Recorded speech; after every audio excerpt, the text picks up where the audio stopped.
घाँस काटिरहनु भएको छ त? ए बहिनी यतै आऊ न, के बाटोबाट करेर यतै आएर कुरा गरौँ न। हस् दाइ।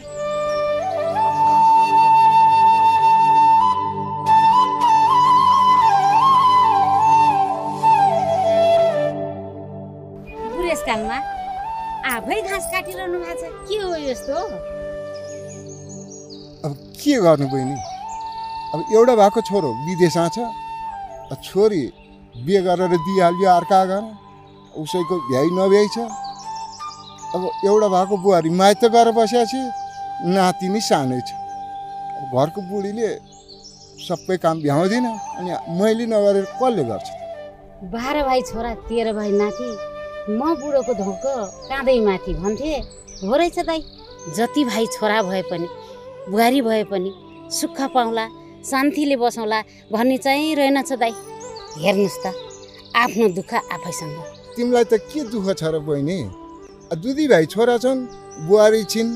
छन त छन् नि दाइ, घरमा छोरा बुहारी भए पनि मलाई सुखको दिन कहिले आएन।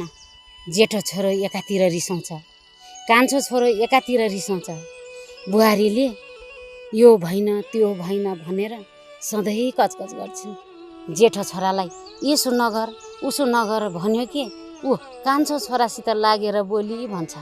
कान्छो छोरालाई यसो नगर बाबु उसो नगर बाबु भन्यो कि ऊ जेठो छोराको ओठ बोली भन्छ। आमा र सासू भएर छोरा बुहारीलाई खुसी पार्न पनि साह्रै गाह्रो हुँदो रहेछ दाइ। छोडिदेऊ बहिनी, यस्तो कुरा सबैको यस्तै हो। आफ्नै घरको कुरा गरेर के समय बिताउनु? गोरु मेरो नि घाँस पुगिहाल्यो, जाउँ बाटामा गफ गर्दै गर्दै। हस् दाइ।